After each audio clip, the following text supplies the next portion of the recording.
안녕하세요. 지금 나라 돌아가는 상황만 안녕하지 못한 것 같습니다. 오늘 주제를 한국 대형 교회와 미 제국주의로 했는데요. 작은 소주제를 세 가지로 분류를 해봤습니다. 첫 번째는 한국 대형 교회의 미국 식민화된 신앙의 배경, 두 번째로는 미군정 통치 시 반공과 한국 전쟁, 세 번째는 한미 동맹과 미 제국주의의 한국 식민 지배, 이렇게 나누어 보겠습니다. 제가 강남 향림교회에 온 지가 딱 3달 모자라는 벌써 2년인데요. 살면서 종교와 교회는 처음인데 어떻게 낱개가 왔는지 궁금하시면 이야기를 드리겠습니다.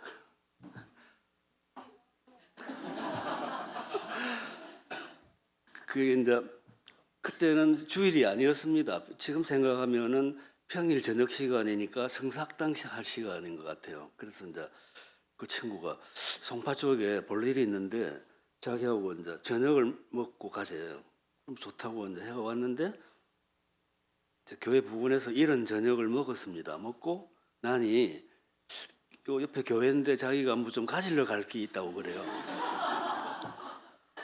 평일인데 의심도 안 하고 가지러 하면 가야지 하고 왔습니다. 왔는데 그때 김경호 목사님을 뵙게 됐죠. 근데 목사님께서 제 기억에 한국 교회는 98%가 성경 해석을 잘못하고 있습니다. 이런 말씀을 하셨어요. 상당히 감명 깊게 받아들이시고 오게 됐습니다. 그때만 해도 저는 개인적인 사정으로 우울증이 굉장히 심했는데 교회 다니고부터는 없어졌어요. 한 번씩은 살아있구나 이런 생각도 들고요. 목사님 그 말씀에 감명이 너무 컸고 또 목사님 안식년 휴식 저번 설교 때 또 기억에 남는 게 향림 공동체는 프로테스탄트 정신을 개성하고 간직을 하면 좋겠다는 말씀을 하셨어요.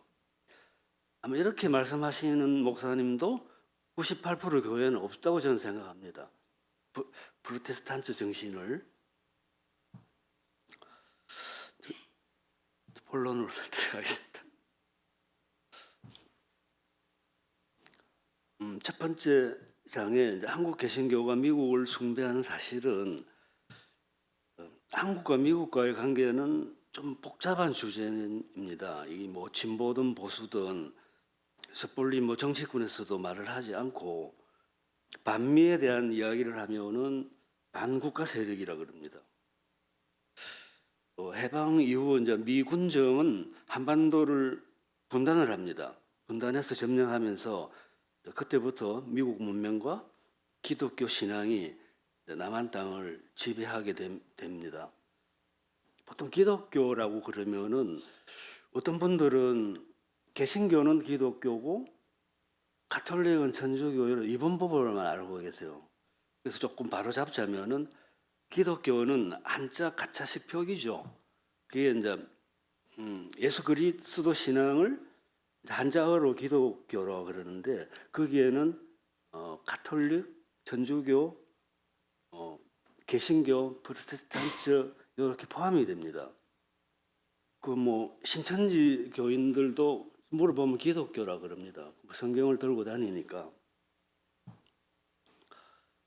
근데 미군정은 남한을 기독교 국가화하여 공산주의와 맞선다는 점령지 통치 원칙을 갖고 있었고 심리전에서 승리하기 위해서는 종교의 도움이 필요하다는 것을 알고 있었습니다.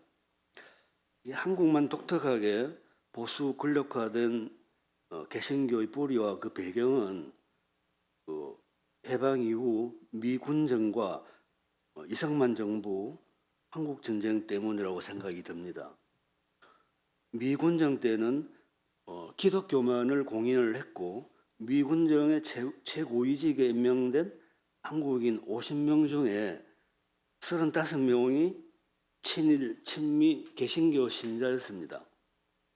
해방 이후에는 이제 이 친일파들이 이렇게 신분 세탁이 되어서 친미파 세력으로 주요직을 장악합니다.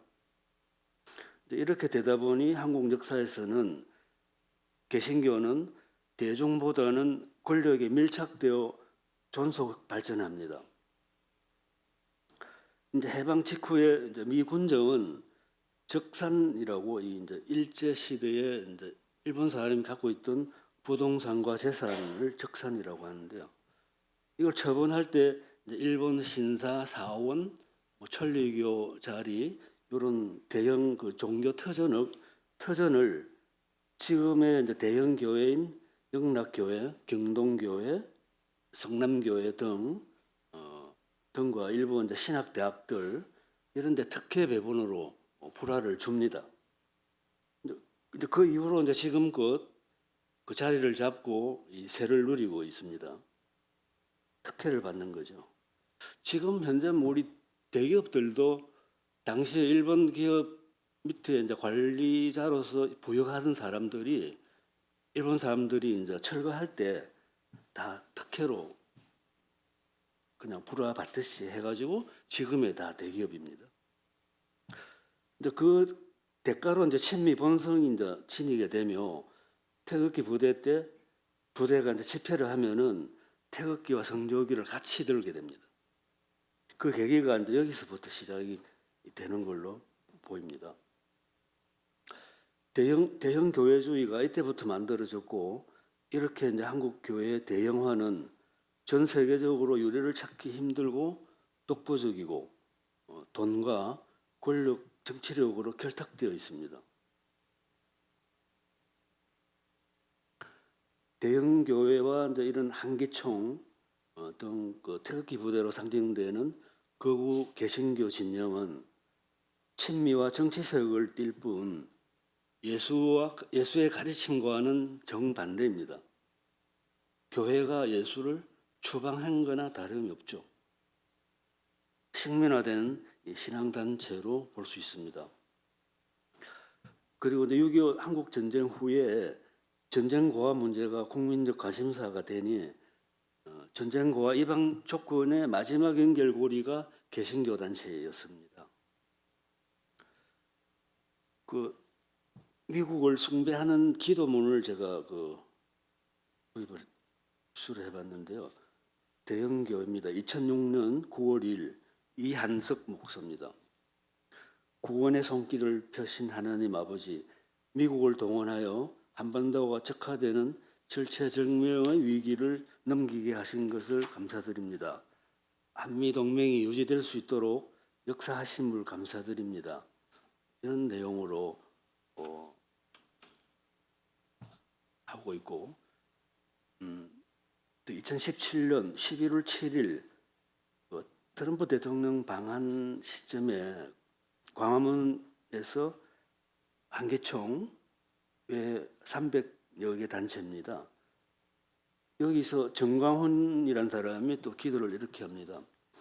하나님이 미국이라는 친구를 한국에 선물로 주어 한국에 복음이 전해져 인구의 20%가 기독교인 나라가 되었다고 하며 미국에 언더우드와 아펜젤러 선교사를 보내주셨고 병원과 학교를 지어줘서 민족의 개화가 시작되고 한국 교회가 다 망한 나라를 살렸습니다라고 이렇게 이야기를 하고 대한민국의 뿌리는 미국이라는 주장을 합니다. 이들은 미국과 만남을 하나님의 계획으로 이해하고 있습니다. 좀 이는 식민 사대주의 정신이죠. 이 전쟁 후에는 이제 모든 그 재건 사업들을 미국 선교사들을 통해서 하다 보니까 미국은 그냥 수호천사가 되는 것 같은 이미지로 미국과 한국 사회 전반에 확산시키는 홍보물을 제작합니다. 이 홍보물이 당신은 이제 문맹률이 좀 높은 시대라서 심리적으로 설득이 잘 되는 게 영화 제작입니다. 그러니까 이제 수호천사가 되는 것처럼 영화를 만들어서 이제 대중 정서를 성공적으로 파고듭니다. 전쟁으로 모든 것을 다 읽은 당시의 절박함 속에서는 미국은 싫든 좋든 운명 공동체가 되어 미국 덕분에 한국의 기독교 공화국을 세울 수 있었다고 믿고 있습니다. 미국 주도로 우리 민족이 분단되고 남한의 개신교는 반공이라는 이데올로기를 종교적인 신념처럼 우상화하여 생명과 평화의 가치 개념은 없고 북한 정권 및 동포들과 우리와 이념을 달리하는 동포들을 저주까지 하는 죄를 범하고 있습니다. 레위기 19장 16절에서 18절에 보면은 내 이웃을 내 몸처럼 사랑하라는 하나님의 계명을 어기는 죄를 범해왔고 그들의 아픔을 그리스도의 사랑으로 치유하지 못한 죄를 짓고 있습니다. 두 번째 장은 미군정 통치 시 반공과 한국전쟁. 45년 8월 15일은 광복과 해방이 아니고 미 제국주의에 의한 남북 분단의 시작과 미제 식민지의 시작이었다는 것을 우리는 분명히 인식을 할 필요가 있습니다.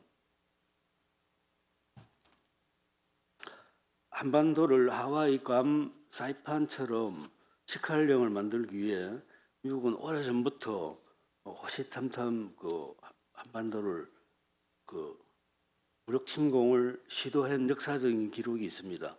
제너럴 셔먼호 사건, 오페르트 도굴 사건, 신미양류 이런 시도를 하였으나 우리 민족의 강한 항전으로 좌절됐습니다. 이후 이제 간접 지배로 선회합니다. 일본을 대리인을 세워서 공모하여 간접 지배 방식으로 합니다. 이게 까츠라테프트 밀약 1905년 7월 29일입니다. 일제 조선 침략을 식민지 정책을 적극 지원합니다. 대신에 이제 미국은 조선에서 각종 이권을 챙깁니다. 운산 금강, 전기 부설권, 철도 건설 등 다양한 이권을 강탈하여 일제에 팔아먹습니다.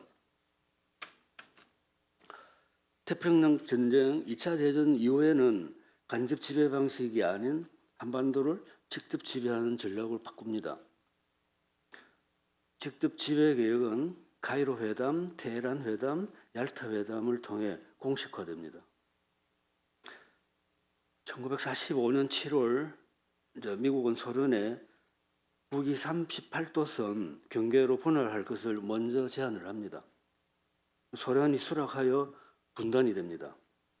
우리 이전에 이제 동독, 서독도 분단한 이 사례가 또 있고요. 전리품이죠. 45년 9월 38선 이남의 메가더는 점령군으로서 포고문을 내며 일제 식민지에서 미군정 식민지로 바뀝니다. 미군정의 분할 식민 지배에 반대하고 자주적 통일정부 수립을 위한 대규모 항쟁. 여기에 이제 9월 총파업 46년 9월, 대구 10월 항쟁, 46년 10월 1일, 제주 4.3 항쟁, 47년 3월 1일, 여순 항쟁, 48년 10월 19일.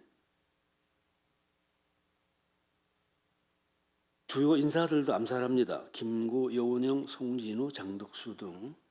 미군정의 38선 이남은 그야말로 폭정과 학살의 연속입니다. 남측 단독 정부 수립을 이제 기도하면서 48년 5월 10일 총선거를 조작하고 미리 이제 교육시키고 준비한 하수인 이승만을 친미 예속 정권을 탄생시킵니다. 여기 48년 7월 24일입니다. 근데 이제 4.3 항쟁 이때부터 4.3 항쟁이 이제 당시 제주도가 행정구역이요. 전남 여천군 제주랍니다. 그래서 보면은 호남인의 위대한 그 민주화 항쟁 DNA가 이때부터 보이는 것 같습니다. 그런데 미국하고 우리하고 관계가 정리되기 전까지는 뭐 국가 폭력으로 이걸 뭐 이야기하고 마는데 사실은 미 군정의 대량 학살입니다. 이건 지금은 그 관계 때문에 아무도 말을 못하는 거예요.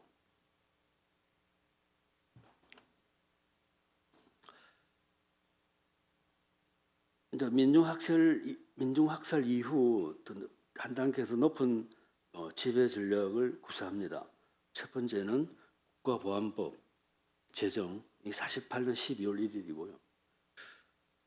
민중감시 체포 처형을 위해서 국가보안법을 적나라에 있던 거를 갖고 옵니다. 조금 이따 말씀드리겠지만. 두 번째는 한국 전쟁 수행을 위한 준비를 합니다.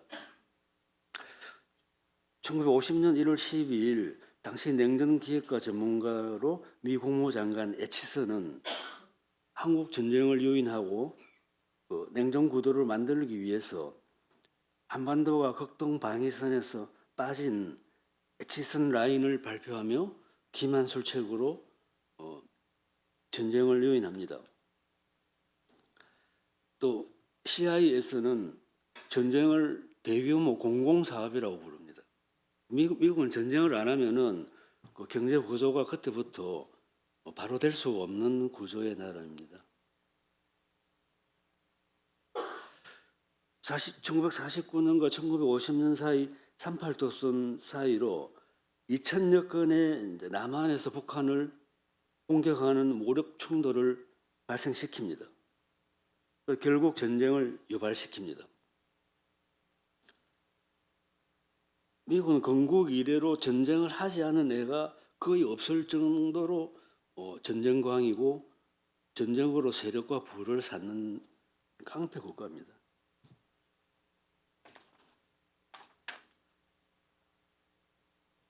미국 역사에서 전쟁 기획을 위하여 강한 반공 시기가 두 차례 있었습니다.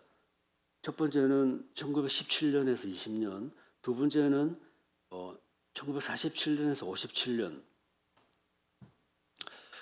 이때 이제 레드 스퀘어라는 그 미국 단어인데요. 이건 뭐 그대로 번역하면 적색 공포인데요. 공산주의를 상징하는 우리말로는 빨갱이입니다. 레드 스퀘어가. 이때 미국이 빨갱이라는 말을 만드는 거예요. 공산주의에 대한 두려움을 주입하며 대대적인 반공팔이를 하며 전쟁 준비를 합니다. 1920년 1월 미 법무장관 미첼 파머는 보안법을 적용하여 수천 명의 외국인을 체포하고 혁명을 선동하는 급진주의자라고 하여 처형합니다. 근데 이때 서먹은 자국의 국가보안법을 미군정 통치 때 한국에 제정하여 마구 이제 민중 집회나 이런 항쟁에 적용해서 처형을 합니다. 이 국가보안법은 이제 독재자나 제국주의 정권 반대 세력을 제거하는 데 악용하는 법인데 아직도 폐지를 못하고 있죠. 저 개인적인 소견으로는 반공주의자 미국이 만들어 놓은 법이기 때문에 미국하고 우리가 관계 정리가 되지 않는 이상은 국가보안법은 폐기하기 힘들지 않겠나 이렇게 봅니다. 2015년 8월 3일 미국의 디지털 미디어 VOX에 실린 기사 제목입니다. 누구도 말하고 싶지 않는 한국 전쟁의 악랄함과 잔혹상.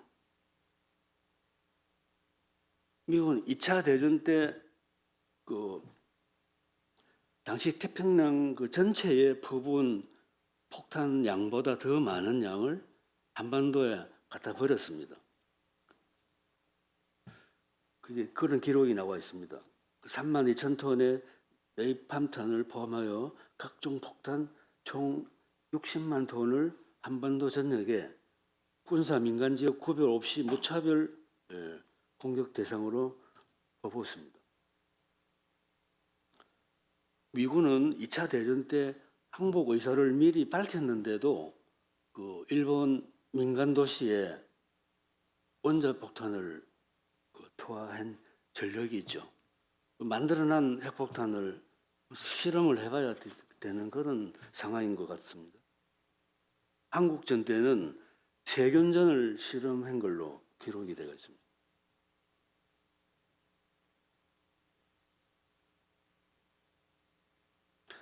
한국전쟁 3년 만에 우리 전체 인구의 25%를 죽였다고 미국 보수당이라는 잡지 20년 6월 26일 보도에 확인되고 있습니다. 이 기사에 전쟁이 끝난 지 70년이 지났는데도 미국 정부는 여전히 한국 전쟁 범죄를 숨기고 있다는 비판이 기사에 나옵니다. 영국 BBC 방송 2011년 2월 17일 보도 제목이 모두 죽여 한국 전쟁의 미군 이렇게 나옵니다. 근데 미국은 대량 학살이 좀 주특기고 전문가로 보이거든요. 이제 미국 역사가 건국 시점이 이제 영국 청교도 100여 명이 메이플라워를 타고 동부 연안에 이제 도착을 하죠. 그래가지고 원주민 도움 때문에 잘 정착해서 이제 살면서 서부 개척 때도 원주민들을 대량 학살해 버립니다. 그게 청교도 정신인지 좀 의문스럽겠습니다. 세 번째, 한미동맹과 미제국주의의 한국 식민지배.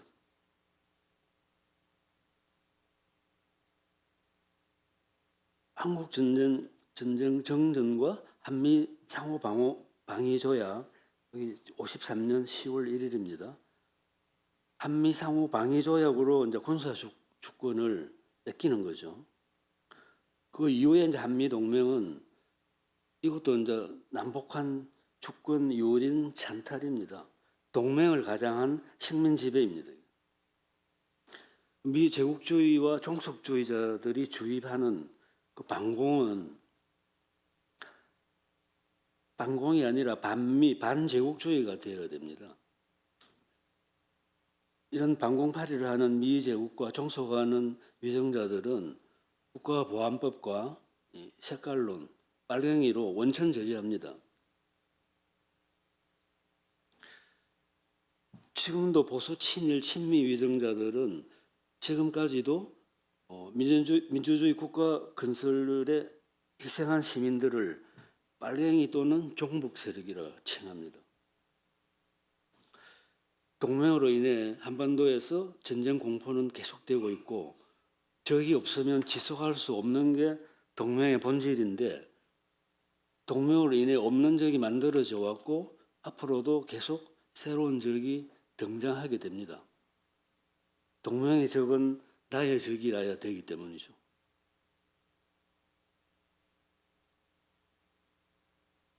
한미 동맹이 계속되는 한 같은 민족인 북한과는 영원히 적으로 남아야 할 운명입니다.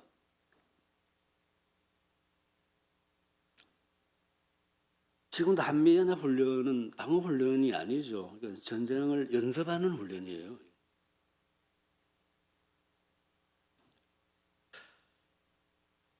식민주의 관점에서 제국이 직접 통치하는 것은 장기적으로 봤을 때는 손해며 지배받는 걸 좋아하는 식민지는 없어 간접 통치가 등장하게 된 배경입니다.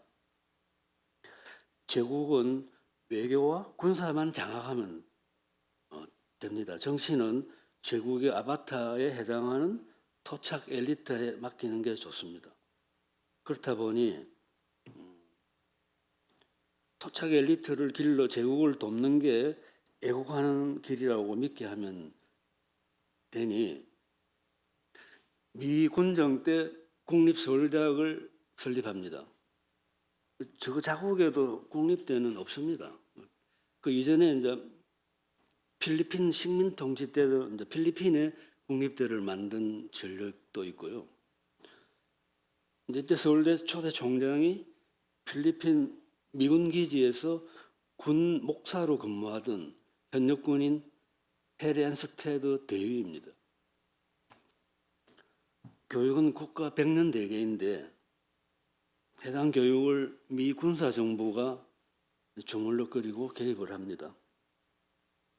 통치를 도와줄 기술 관료를 주입식으로 양성하는 게 목표였고 젊은 교수들만 뽑아 집단으로 미국 유학을 시킵니다. 그 미국이 원하는 인재상을 키울 수 있다는 계산이 작용됐던 겁니다. 군사도 장악합니다.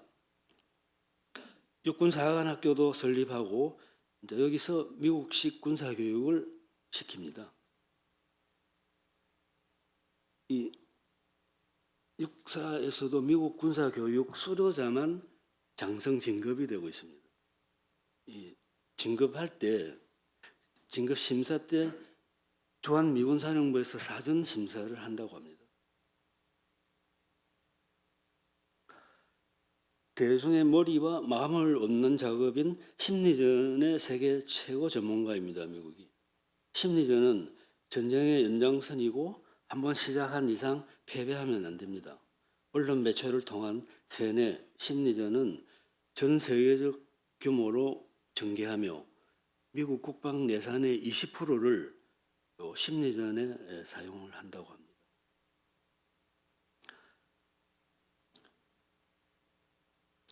CIA가 배후에 있는 탈북자 언론사 등에도 자금 지원을 하고 시켜서 대북 방송, 삐라, 대북 전단을 살포하게 합니다. 체제 붕괴를 위한 각종 활동도 지원을 하고요. 중국 외교부 보고서에도 이런 내용이 구체적으로 밝혀져 있습니다. 한국의 조중동 언론은 국민을 대상으로 미 제국의 대리인으로서 또 심리전을 합니다. 돈을 받고 하죠. 한국 기독교 단체, 종교 방송, 관변 단체, 민간 단체, 언론 방송사 다 재정적 지원도 포함되고요. 이 대선에도 깊숙이 개입하는 정황들이 있어요. 재정 지원을 해서 그 언론 여론을 조작을 하는 거죠. 이게 뭐 미국도 아주 심각합니다. 이 언론 조작이요. 그 앞선 대선 때 트럼프하고 해리슨의 그 때도 미국 언론은 해리스를 그 앞선다고 조작 방송을 합니다. 네오콘 조직들에 이제 그 지원하는 거죠. 트럼프는 그 유세 현장에 유세 때 그 자기가 한 말이 앞전에 자기 재임 기간에는 전쟁을 한 번도 안 했고 앞으로도 전쟁은 안 할 것이다라는 유세를 했고요. 또 위대한 미국을 다시 세우고 세계를 평화롭게 만들겠다고 이렇게 유세를 하고 난 뒤에 다른 유세장에서 암살 총을 맞죠. 이제 길을 약간 비껴나갔지만 전쟁을 안 하겠다니까 네오콘 조직들이 암살하는 거예요. 그런데 재임을 이번에 이제 해도 임기 중에 암살당할 가능성이 많다고 저는 암살당하지 않으면은 노벨 평화상을 받지 않겠나 이렇게 봅니다. 정말입니다. US 뉴스 앤 월드 리포트 22년 10월 7일에 발표한 자료에 한국은 정치, 경제, 문화, 군사력을 합쳤을 때 세계 6위라고 평가합니다. 그렇다면 이제 분단 이념 갈등, 미중러, 패권 경쟁에 굳이 한쪽을 선택할 이유는 없는 시대이고 이제는 미국과 헤어질 결심을 해야 될 때입니다. 식민 지배자의 지배자만 바뀐 주권이 없는 국가이고 북한에 대해서도 특정 체제를 강로할 필요가 없으며 국가연합 형태를 유지하면서 한반도 전체가 중립을 선언하면 됩니다. 이상으로 기도드리겠습니다. 정의와 평화 생명의 하나님, 지금 한반도에서 무분별한 대북 전단 살포와 평양 상공의 무인기와 삐라를 적재하여 침투시키고 북측의 오물봉투가 남측에 투하되며 이런 심리전은 이미 전쟁과 다름없습니다. 애써 이룬 한반도 평화, 지금 흔적도 없이 전쟁의 위기 상황입니다. 피와 눈물로 일군 민주주의가 검찰 쿠데타 정권과 유라이트 세력들로 내몰리고 우리의 역사가 친일, 친미로 변조되는 역사 왜곡의 역사 쿠데타와 불법 비상계엄으로 쿠데타를 일으키고 있는 참담한 현실입니다. 하나님 어찌하여 이런 지경에 이르렀습니까? 노벨문학상 수상자 한강 작가의 첫 메시지는 전 세계를 향하여 외치고 있습니다. 전쟁 반대, 민간인 학살 반대, 그리고 평화라고. 하나님, 전쟁의 위기로부터 이 나라와 백성을 구원해 주시기를 간절히 기도합니다. 우리나라가 이렇게 쉽게 망가진 건 반민중, 반평화 세력에게 정권을 허락한 우리의 죄 때문입니다.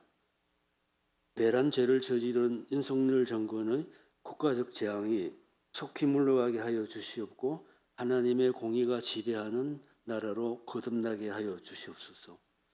정의와 평화, 생명의 주 예수 그리스도의 이름으로 기도합니다. 아멘.